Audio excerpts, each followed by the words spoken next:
most people, when they're writing, require external structure Mhm. and they don't have it.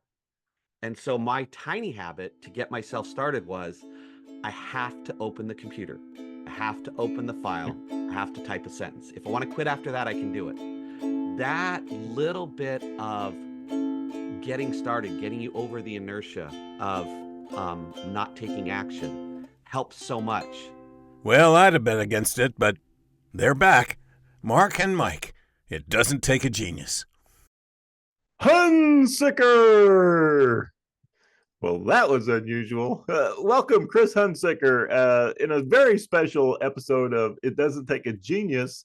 We've got a guest, a newly published author, soon to be published author, mentor of mine, somebody that I've admired who's been instrumental in my life, both professionally and in life for the last 20 plus years. So with that, welcome to, I believe, your very first podcast. This is Mr. the very first podcast I have ever been a part of. Yes. So I feel privileged and honored to be here.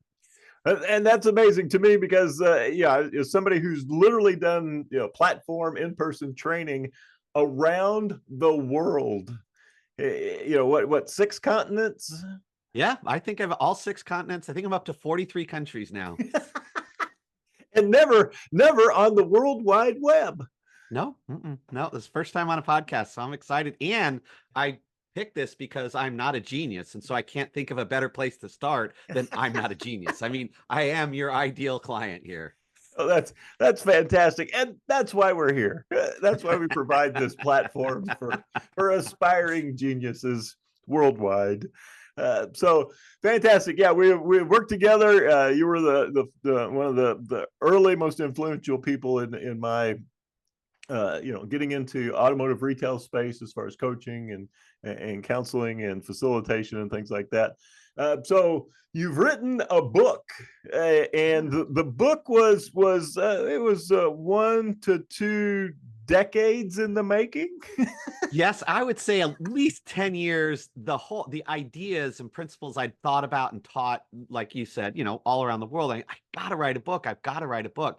And I hit so many walls and blocks and starts and stops. And I think it became a running joke among some of my clients, like on year 7, 8, 9, like, so where's the book? I'm working on it.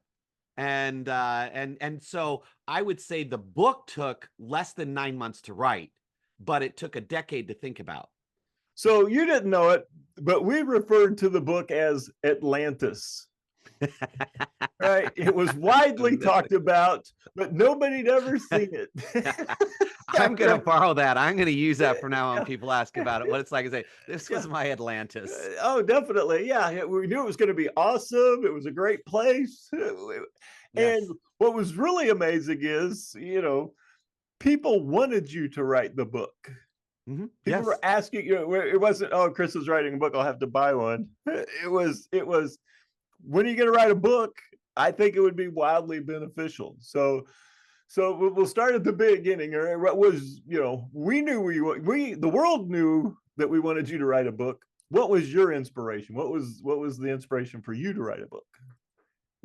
The challenges I had in almost every company that I work with. So when clients hire me to come in, especially the longer term clients where I work with them over a couple of years, there's always people I don't have time to talk to. So in a day or in a couple of days, or even some of my clients that I work with for a whole week, there's only so many people I can see. And every time they set up my schedule, there's always 3, 4, 5 people that I would love to meet with, that would love to meet with me, that could benefit from my time.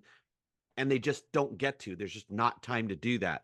And that was my first thought was, man, if I could write a book, then I would be able to leverage that with other people to go through. And then the second is the number of my clients who are like, hey, remember when we talked last time? Or, could you write that down for me? Or can you help me? Because we'll talk tools, skills, frameworks, strategies, things that really matter and help them.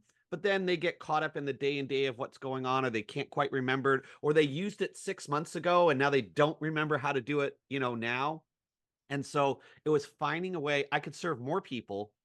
I could serve the people that I'm already coaching better, and I could reach people that don't have either the time or the money to hire me as a coach.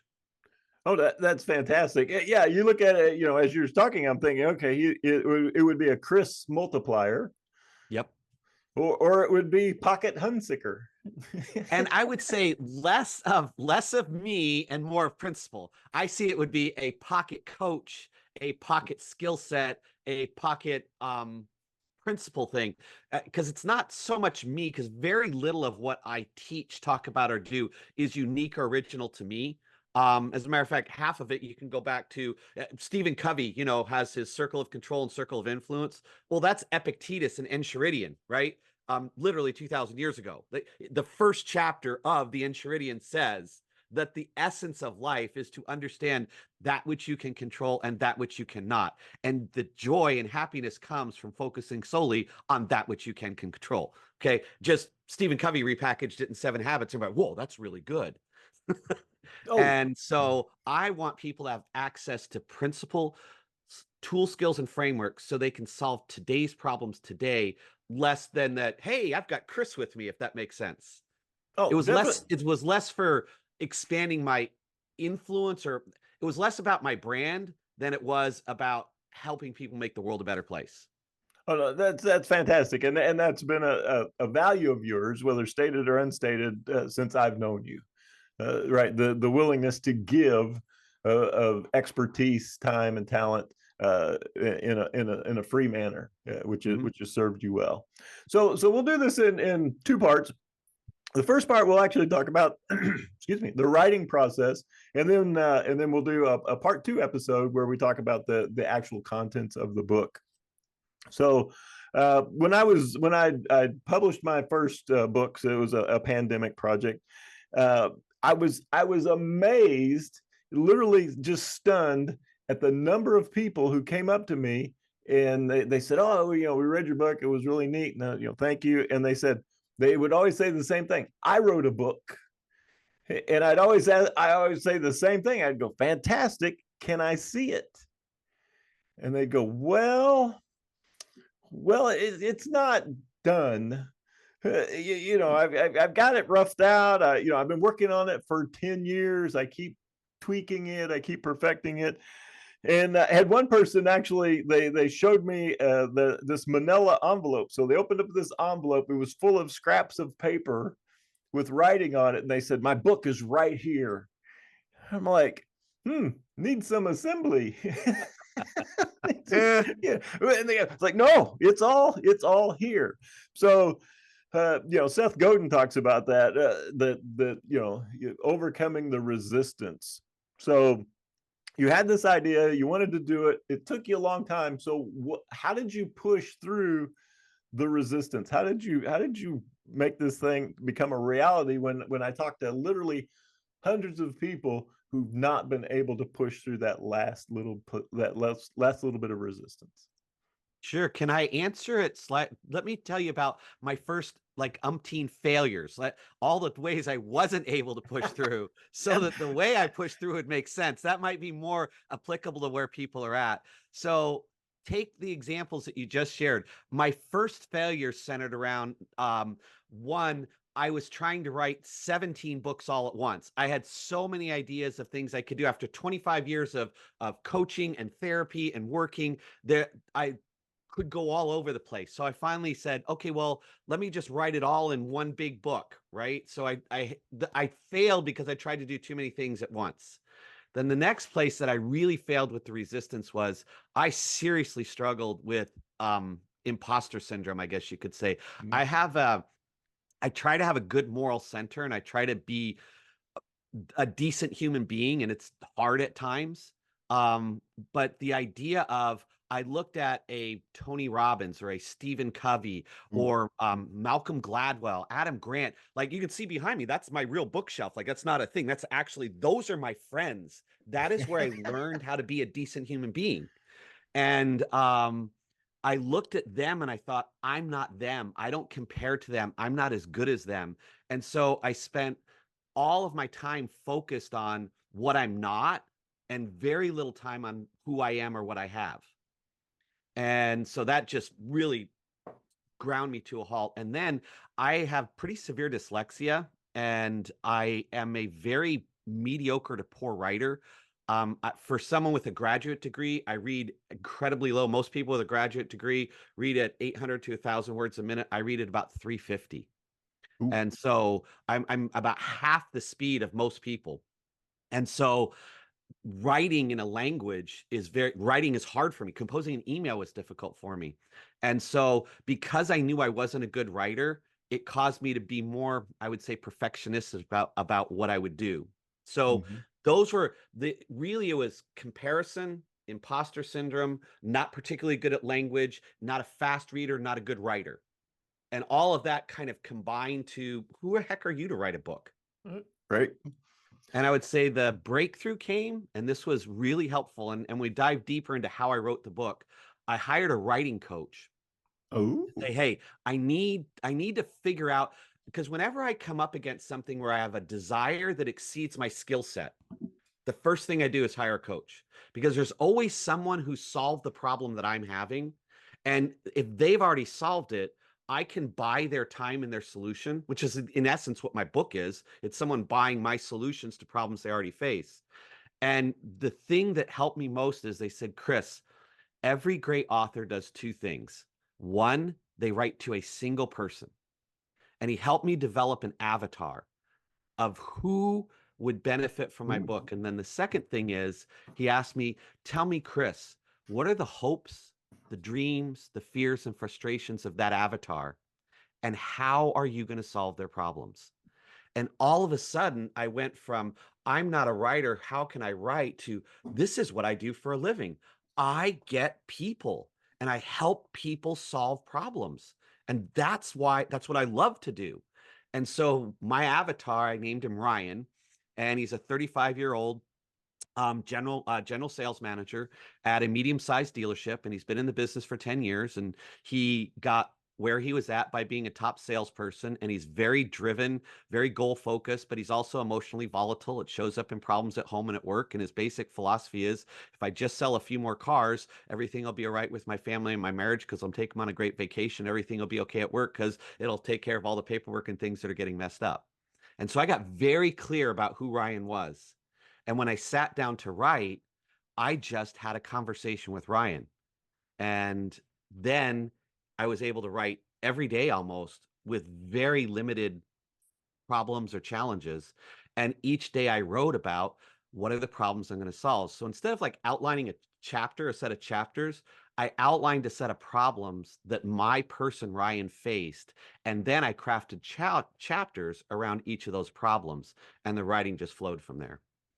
Well, that's amazing. And it so mirrors your strengths. Yes. So your strengths are helping people to figure out where they're at, where they want to go, and then eliminate problems along the way to help them get there. Yep, 100%. And so then the book mirrors you. And as I read the book, the first thing I said to you when you asked for feedback, which is one of your strengths, is you wanted feedback. You're hungry for not just what was great, but where it could be better. Was that it sounded exactly like you. Right. It is your voice. When you read the book, and I read it, right? So we use that term interchangeably now. Reading a book is listening to a book. But this is actually, one of the first books I've read, like a physical book that I've read and not listened to. But it was almost like having an audiobook, because I could hear it in your voice as I read the words. And it was like, well, this is kind of freaky. This is cool. So to address the imposter syndrome, who am I to do this? I'm always reminded of the story that Stephen King, we know him now as a fairly prolific author. He threw his first book, Carrie, in the trash, and his wife fished it out and read it, and said, hey, this is pretty good, and his reason for throwing it in the trash was Carrie was about a high school teenage girl. And he said, who am I to write from the perspective of a teenage high school girl? I mean, what am I thinking that I could do this? And his wife, going to your most important point, I think, gave him some coaching. and said, all right, here, I'll coach you on, I'll teach you, I'll explain some of these things to you and give you some advice on this and allow you to explore this. And, a legend was born. So, and that was kind of the idea behind this conversation was everybody, including the greats, have figured out that there's this resistance and they have to push through it. And so you talked about writing almost every day. So what did the actual process look like? So again, I'll break it into 3 chunks of what I learned in doing this. And just to give you an idea, when I finished the first book, while it's in because it's all in the process of the, design and printing and publishing and everything, in 2 months, I wrote the second book. All right.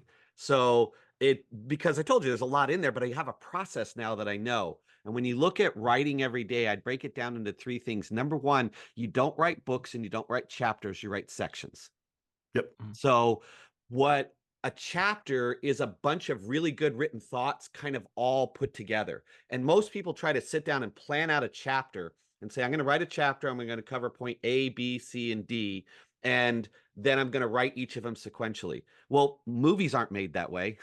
In movies, you set up a storyboard and then you shoot individual scenes depending on the time, the situation, or what's going on.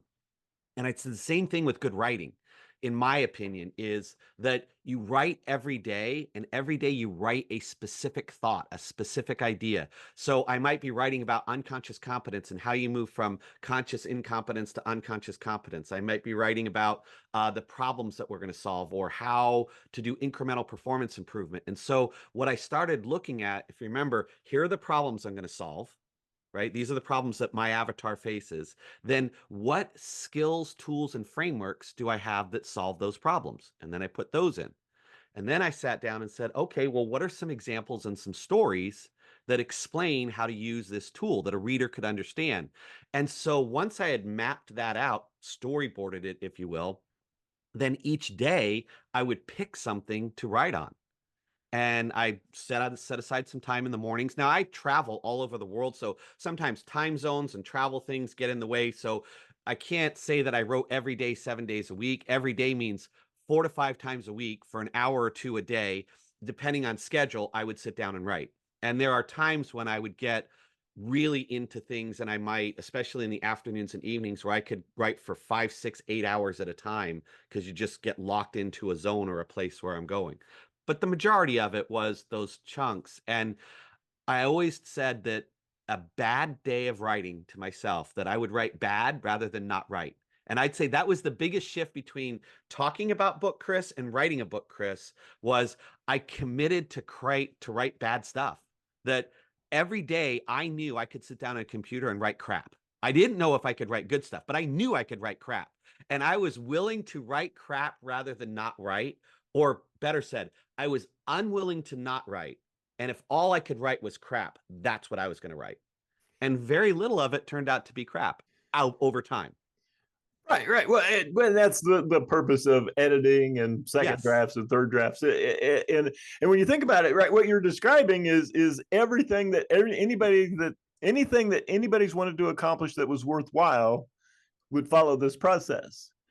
Right. Yes. If I want to run a 5K, right, I'm going to walk, and so that first mile is going to be crap. Yes. If you're thinking about, distance and speed, right. But the next one will be a little better. The next one will be a little better. So you don't stop just because you know that some of it is not good. No, and the big change that happened about halfway through the book, I've taught this for years, but it's different between something you teach or apply to other areas versus true principles when it gets to your own personal weakness, your own little dark side. And I'm highly competitive. I like to win. I'm willing to work hard. I've been I run half marathons. I measure, minutes per mile and what I can do, and that's enjoyable and fun to me. When I said I would write crap, what's really important, the shift that happened is no, the only way you could say that it's crap is if you compare it to a finished product from someone that's been doing this for 10 years. But compared to someone who's never done it, it's really good. It was amazing that I sat down and wrote it. And I started looking for the win was the direction, not necessarily the speed or the mile marker. Mhm. And I picked up momentum as I went along and went through, but it's a win just to open the computer and start typing, because I started remembering that, there's millions, tens of millions of people who want to write a book, who have their own Atlantis. There are single digit percentage that actually open the keyboard and start typing. And for me, I found, and this is true, like Stephen Geist talks about this in Mini Habits, BJ Fogg in Tiny Habits, Mhm. even James Clear in Atomic Habits, Right. that if you can make your habit so small and simple that it's unavoidable to stop, you can't do it. So I was working on this whole research I was doing on installing tiny habits and helping leaders do this in changing emotionally intelligent behavior. And so I'm going to use this for my book writing. And so my tiny habit was, on the days I would get up to write, I would go in and I had to open my computer, I had to open the file, and I had to type one sentence. Now, if Right. after that I wanted to quit, I could do it. It's the same way when I started running.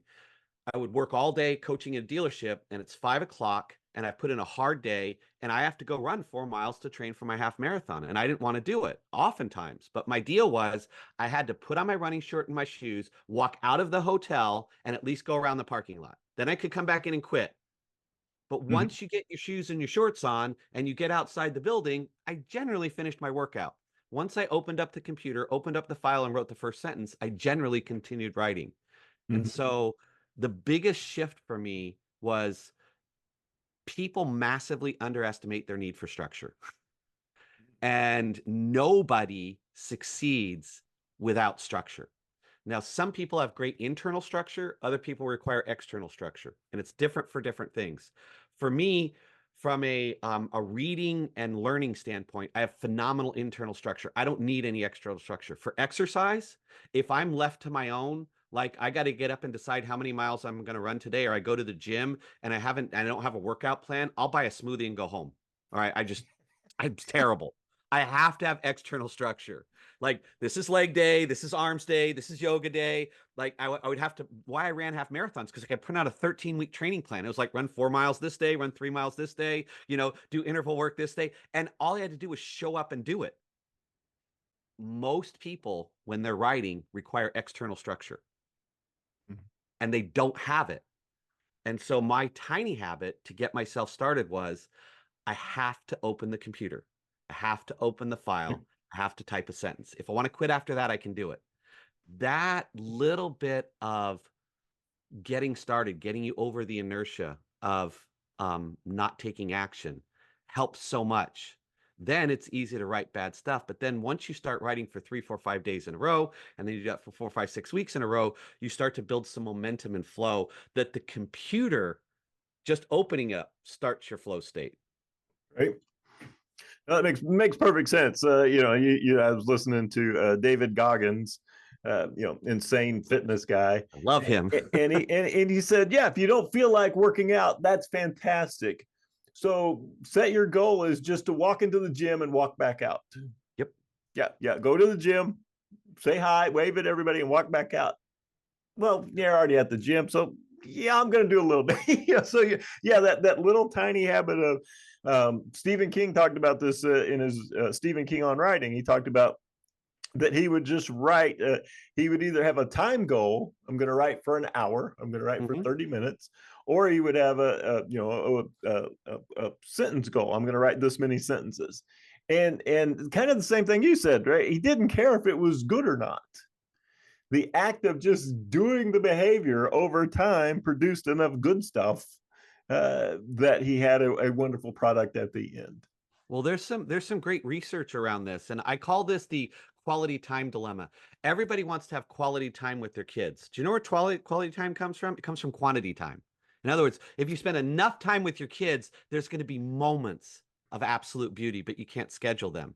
And there was a university professor, I believe, at Stanford, and he had a pottery class, and he split the class into two groups.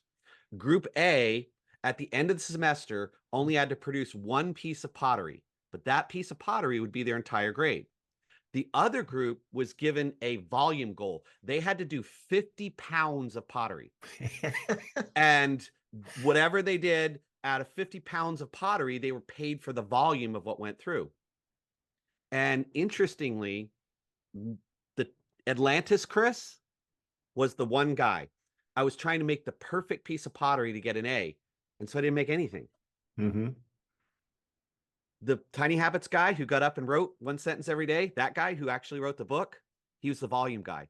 The people who produced the volume had an 8 times better response in terms of the quality of stuff they produced. They produced 8 times better pottery than the people who were trying to produce the perfect piece, because creative endeavors require volume to produce excellence. Nobody creatively produces excellence in small batches. And anything that you could, and I didn't understand this when I was writing the book, but the more I always look for when something succeeds, okay, why did this work? How do I repeat this? I started finding these little examples like, okay, this is what you did wrong and this is what you did right. The people who produce volume got to try, fail, adjust, to go. So by the time they got to the end of the semester, they were significantly better at the craft of making pottery. The people who tried to get an A got significantly better at the craft of looking like they knew how to make pottery. That's amazing. Yeah, in my family we have a saying: the first time you do anything, it doesn't go all that well, but you can't quit. Right? And that's helped us, right? That the acknowledgement that the first one, it's not going to look that good, right? What do you mean? It's a duck. Oh yeah, I couldn't tell. But it's at some point, right, that you're going to figure out what I'm making here. But the process is, yeah, you just can't stop. And knowing that each iteration will, you learn something from the previous efforts that are going to teach you and make the next efforts even better. So that continuous improvement. The other thing that you said that was really fascinating was you created structure. So you created structure around the habit, but then you also created structure around the writing of a chapter. Yes. So you had, and it wasn't a structure like here's an outline to write a chapter. It was a series of questions that provided the structure for the chapter. Yes. And I find that to be fascinating. We talk about that when we talk about coaching and anything, right? You want a series of questions that's going to lead you through the solving a problem, creating a different outcome, that type of thing. So that was fascinating. Yeah, you came up with this. Here's the questions, and if I answer these questions, I'll have a chapter. Yes, and it's natural. Like the questions, right? What problems can I solve? What tools and skills would do that? What stories would make that happen? And then I had the conversation with Ryan, right? That's Ryan and I are having a conversation via words, right? And I can hear Ryan in my head, and I'm talking to Ryan as we go through, and I would write those. And I would say that I assembled the chapters as much as I wrote the chapters. Ooh. In that I had a thought, okay, these ideas kind of go together, these problems, but I would write to the problems and the solutions and the things. And then once they were together, I'm like, this belongs more with that chapter. This belongs more with that chapter. So after the writing, they got assembled more. Oh, more than they did. I didn't begin like, here are the 8 points I'm going to talk in chapter 9, and these are the 11 chapters I'm going to go through. I tried that and I wrote that out. But if you saw the original outline versus what the book is, you're like, really? Because in writing, I started to feel this fits, these go together. And there's 3 chapters that never even made it. The publisher said, these are great, but you cover this in chapter 1 as well as you do in chapter 6. Get rid of chapter 6. Mm-hmm. Well, and that's huge. So thinking about, right, I have a plan, but being flexible enough to know that the plan is going to change. Right. Yes. So I created an outline, but and some folks get so locked into, right, I've got to follow the thing that I've laid out that no, it should, and I was listening to another author, and they write fiction, and they said they'll start a book and not know how it ends. Right. Like, how could you start writing this story without and they said, well, as you're writing it, right? The characters will come to life. It'll take it in a certain direction, and at some point, the ending will present itself to the author, and then they will make that happen. But yeah, sometimes you can start without having it all wrapped up into a nice, neat bow and how it's going to end. I would almost lean towards that. I've got asked now, like you were funny. We were talking about how once you write a book or become a podcaster, was like, well, how'd you do that? Right. So I get asked that, and I'm trying to narrow my answers down to more specific ways. This is if you were my good friend and you said, Chris, I got 3 minutes. I need to write a book. Give me the best thing you can tell me. I would give you what I call V squared. Okay. 2 V's, V times V. Verbal times vomit. Now stay with me. This sounds worse than it is. Okay. Most people think faster verbally than they do typing. Most people can't type as fast as they think, but they can talk as fast as they think. So when I actually got to writing the book, what I did was I would go out for walks in the morning and I would take my phone and I'd put it on voice memo.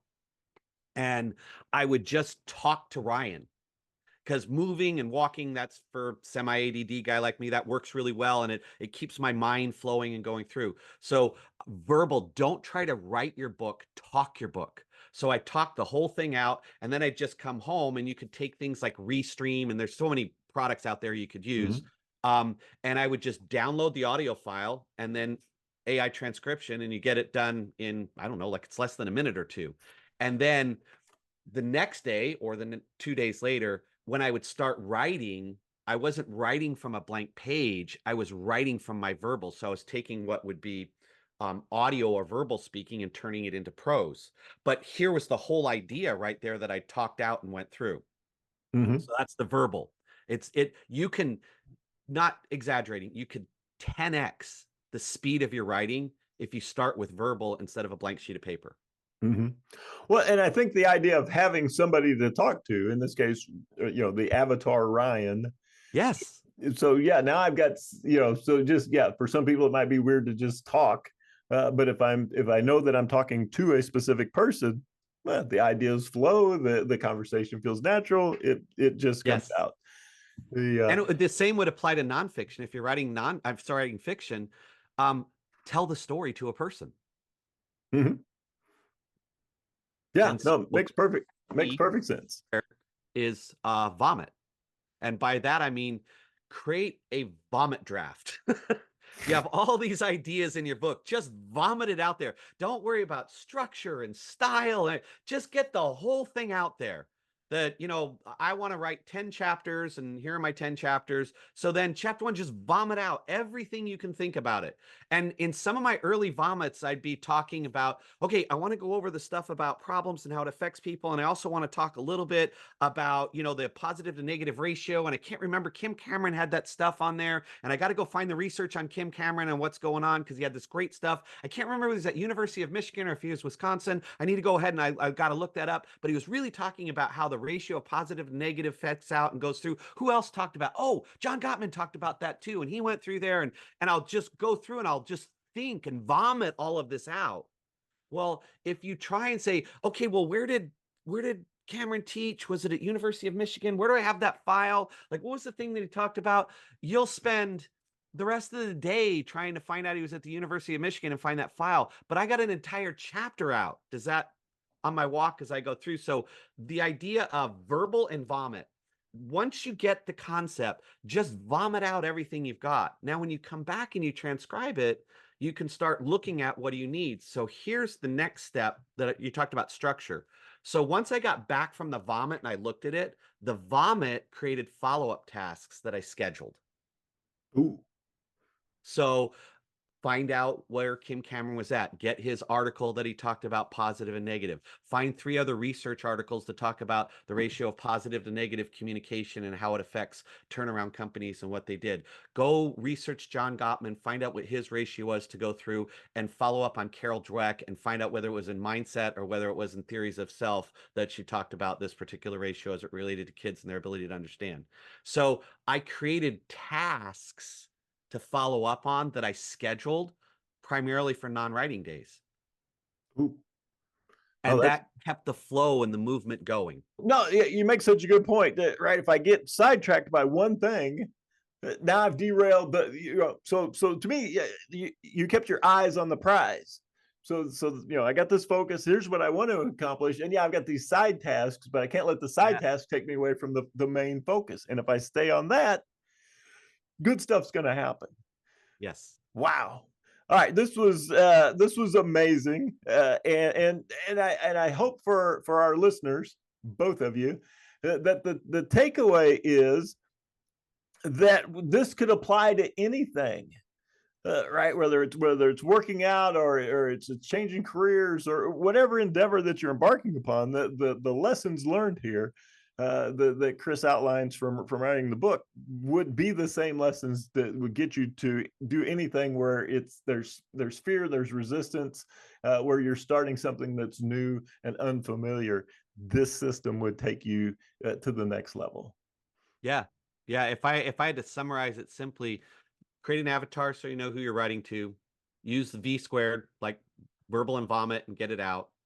Build structure. Everybody needs structure. Create a tiny habit so that something that is essential for me, open the computer and write a sentence. Create a tiny habit that you can't not do so that you build forward momentum. And then to a large degree, continue to write, structure, schedule, write, structure, schedule. But it's avatar, verbal, vomit, and then tiny habit. If you just did those 4 things, I absolutely guarantee you that you would have the momentum to finish a book within a year. Oh man, that's fantastic. Fantastic. This has been so helpful. I know to me and hopefully to the folks tuning in. So hopefully this is whetted your appetite to the point that you'd like to know more about the book, which we were going to cover in the next episode. So with that, I hope you'll take these lessons, apply them to your life. Chris, thank you for this. Look forward to the second half of this, where we talk about what did you put in this amazing book. So with that, we're going to throw it over to our announcer, the always amazing Mr. John Wolf. Take it away, Mr. Wolf. And that's a wrap. It doesn't take a genius. The blog dedicated to reducing the irreducible. Next time, prime numbers. What makes them so special? Join us then, and thanks for listening. That's good enough.